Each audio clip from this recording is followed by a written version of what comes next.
आसंता 15 तारिख में कोलंबो रे भारत सहित पाकिस्तान विश्वकप मैच खेलिबो कि नहीं से नहीं आलोचना चर्चा करा जाउछि किंतु ए नहीं बाट फिटिबा बळी लागुछि। पाकिस्तान क्रिकेट बोर्ड एवं आईसीसी भितरे उपजुथिबा अचलावस्था एक निर्णायक मोड़े पहुंचुथिबा बळी देखा जाउछि। ये बड़ खबर रहउछि जे पीसीबी एवं आईसीसी भितरे गुरुत्वपूर्ण मैच हेबो कि नहीं से दिगरे वर्तमान समय आलोचना एवं विश्लेषण करा जाउछि। बड़ कथा होछि भारत विरोध रे मैच को बहिष्कार करबा पई जिद धरिथिला पाकिस्तान एवं वर्तमान समय जो हैंडशेक रो प्रोटोकॉल रहितला ताकू भी लागू करा जिबा पई कोआ जाउछि। पाक प्रधानमंत्री शरीफ वर्तमान समय से तापरे अधिक गुरुत्व रखुथिबा समय रे ए कथा मध्ये कोआ जाउछि। तेबे आईसीसी रो कठोर आभिमुख्य परे आलोचना टेबल को आसीबा पई बाध्य होइछि Pakistan cricket board. Lahore Gaddafi stadium रे पाकिस्तान क्रिकेट बोर्ड एवं आईसीसी भितरे बैठक होइछि जार फोटो जारी करिछि पीसीबी। एणे किंतु पाकिस्तान क्रिकेट बोर्ड रो नाटक जारी रहिछि। आईसीसी आगरे पाकिस्तान क्रिकेट बोर्ड तीनिटी अजब शर्त रखिथिबा जणा पड़िछि जेउथिरे पीसीबी को आर्थिक सहायता बढ़ाइबा, भारत पाक द्विपाक्षिक क्रिकेट मैच खेला जिबा एवं हैंडशेक प्रोटोकॉल लागू करबा पई दाबी रखिछि। एशिया कप अवसर में होइतिबा हैंडशेक विवाद उठाइछंती पीसीबी अध्यक्ष मोहसिन नकवी।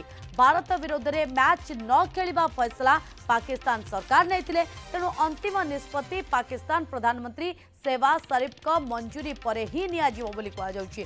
पीसीबी अध्यक्ष मोहसिन नकवी आसंता 24 रु 48 घंटा भितरे शरीफ को साक्षात करेंगे, जहाँ पर वर्तमान समय समस्त नजर होछि।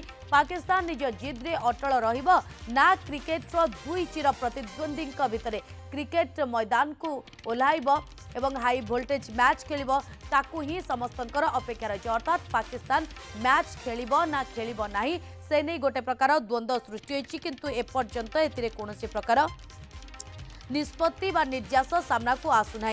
पीसीबी एवं आईसीसी भितरे गुरुत्वपूर्ण बैठक, आईसीसी रो कठोर आभिमुख्य परे पीसीबी वर्तमान समय नरमिछि। पाकिस्तान क्रिकेट बोर्ड एवं तीनिटी अजब शर्त रखिछि जाहाकु नै अनेक प्रकार चर्चा करा जाउछि। जो हैंडशेक प्रोटोकॉल रही सहित प्राक प्रधानमंत्री शरीफ ही निष्पत्ति नेबे बोली कहा जाउछि।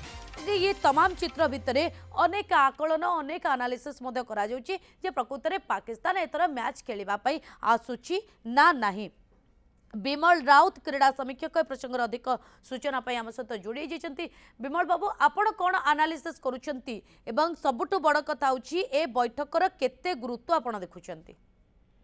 देखंतु वर्तमान जो स्थिति से जानी एमती गोटे स्थिति क्रिएट करते जे एभली समय रे आम जदि खेलिया को मना करूछु ताहले आमर किसी दाबी पूरण हो। दाबी भितर कौन ना पूर्व जो एशिया कप रे आपण जानिथिबे जे हैंडशेक विवाद हला एवं जी एसीसी चीफ से वर्तमान पाकिस्तान रो क्रिकेट रो मुख्य अछंती तो नकवी ठारू भारत ट्रॉफी ग्रहण कला ना तेणु एटा गोटे लज्जा थिला कहीं भारत खेलाड़ी कहते आम खेलिया जाऊँ हैंडशेक करूँ ना अन्य कौन सौजन्यता आम देखनी खेल खेलिबार थिला खेलिले तो यहाँ पाकिस्तान को बहुत बाधी थिला। तेणु से बांग्लादेश रो गोटे ये देखी आड़ देखी से मैच को बॉयकॉट करने को सरकार प्रथम घोषणा कले तापर एबे अड़ी बसी किसी जुक्ति शुणा जाउछि जे आमर आईसीसी ठारू रेवेन्यू आम टिके अधिक नबू आज्ञा आउ भारत सहित से जो खेल रे जो परंपरा रहे हैंडशेक करबा ये करबा सेटा भी रहू एवं आउ किसी अन्य दाबी से माने रखिछथि। तेबे आईसीसी अधिकारी माने ए विषय पृथ्वी को केते बुझी पारुछथि से तो बड़ कथा, किंतु जदि पाकिस्तान मैच बॉयकॉट करे एटा भारत रे किसी क्षति होबनी तांकर ही क्षति होबो। कने एते विमल बाबू आपण अनुभव करूछंती कि जे पीसीबी वर्तमान समय रे टिके मनमानी करूछि? मनमानी नु हाया से माने संपूर्ण भाव रे बीसीसीआई अर्थरे एवं माने बीसीसीआई अर्थर आईसीसी माध्यम चलुछ ये गोटे तांकर बाहाना जे एमती करी कि भारत वर्तमान जेहेतु आयोजक रही श्रीलंका सहित मिसिकी विश्वकप ତେଣୁ ଯଦି ଆମେ ଏଇଠି ସେଇ ଜିନିଷ ଉପସ୍ଥାପନ କରୁଛୁ ତାହେଲେ ଯୋଉ ଏସିଆ କପ୍ ର ଯୋଉ ଲଜ୍ଜାଟା ଆମେ ଟିକେ ପ୍ରତିଶୋଧ ନେଇପାରିବୁ। ସେଥିପାଇଁ ସେ ଆରମ୍ଭରୁ ବାଂଲାଦେଶକୁ ସମର୍ଥନ କଲା ଯେ ବାଂଲାଦେଶ ଆସିବ ନାହିଁ କହିଲା ସୁରକ୍ଷା କାରଣ ଯେତେବେଳେ ଆଜ୍ଞା ଆଜ୍ଞା ତାଙ୍କର କୌଣସି ମେମ୍ବର ଯୋଉ ମାନେ ଆଇସିସି ରେ ଯୋଉ ଅଛନ୍ତି 14 ଜଣ ଯୋଉ ନିୟମିତ ସଦସ୍ୟ ଫୁଲ ମେମ୍ବର ଅଛନ୍ତି ଆଜ୍ଞା ଆଜ୍ଞା କେବଳ ବାଂଲାଦେଶକୁ ପାକିସ୍ତାନ ହିଁ ସମର୍ଥନ କରିଥିଲା ଯେ ଏଠି ସୁରକ୍ଷା ଇସ୍ୟୁ ଅଛି ଆମେ ସେଠି ଖେଳିବାକୁ ଯିବୁନି ଆଉ ଆମ ପାଇଁ ଭେନ୍ୟୁ ପରିବର୍ତ୍ତନ କରାଯାଉ ଏବଂ ସୂଚୀରେ ପରିବର୍ତ୍ତନ କରାଯାଉ କିନ୍ତୁ ଯେହେତୁ ବିଶ୍ୱକପ୍ ପାଖେଇ ଆସିଥିଲା ଏଇଟା ମାନେ ଗୋଟେ ଯଥାର୍ଥ ଯୁକ୍ତି ନଥିଲା ଏବଂ ଯୋଉ ଯୁକ୍ତି ଉପସ୍ଥାପନ କରିଥିଲା ବାଂଲାଦେଶ ସେଥିରେ ଏତେ ମାନେ ଗୁରୁତ୍ୱ ନଥିଲା ଯେ ଏଇଟା ଗୋଟେ ଭାରତର ସେମିତି ଗୋଟେ ସମସ୍ୟା ବିମଲ ବାବୁ ସୃଷ୍ଟି ହେଇନି। जेहेतु वर्तमान समय भारत आयोजक रही श्रीलंका सहित मिश्री जदि पाकिस्तान कौन बैठक में निजास आसूची बा पाकिस्तान मैच न खेलुची लगुच भारत उपर किछि इंपैक्ट रहिबो देखंतु बीसीसीआई वर्तमान वर्ल्ड रे जेतिकी क्रिकेट बोर्ड अछि आईसीसी अछि आज्ञा सबुठु धनी एवं समस्तଙ୍କୁ ପରୋକ୍ଷରେ ଅର୍ଥ ଦଉ ମାନେ ସେଇଟା କେମିତି ନା ଆଇସିସି ର ବାର୍ଷିକ ଯେତିକି ରୋଜଗାର ସିଏ ୱାର୍ଲଡ କପ୍ କରୁ କିମ୍ବା ଅନ୍ୟାନ୍ୟ ଯୋଉ ଆଇସିସି ଟୁର୍ଣ୍ଣାମେଣ୍ଟ ଗୁଡାକ ଆୟୋଜନ କରେ ତାର 90% ଅର୍ଥ ଭାରତୀୟ ବଜାରରୁ ଯାଏ। ତ ଯଦି 100 ଟଙ୍କାରେ 90 ଟଙ୍କା ଆଇସିସି ଭାରତରୁ ରୋଜଗାର କରୁଛି ଏବଂ ସେଇ ଅର୍ଥ ଗୁଡିକ ନେଇକି ସେ ପାକିସ୍ତାନ ହୁଅନ୍ତୁ ବା ବିଶ୍ୱରେ ଯେତିକି ଆମର ତାର ସଦସ୍ୟ ଅଛନ୍ତି ସେମାନଙ୍କୁ ପଇସା ଦିଏ। ଆଇସିସି କିଛି ବାର୍ଷିକ ଅନୁଦାନ ଦିଏ ସମସ୍ତଙ୍କୁ ତେଣୁ ପରୋକ୍ଷରେ ଏଠି ଯଦି ମ୍ୟାଚ ନ ହଉଛି ଏଇଟା ଆଇସିସି ର କ୍ଷତି ହବ ଏବଂ ଅନ୍ୟ ବୋର୍ଡ ମାନଙ୍କର କ୍ଷତି ହବ।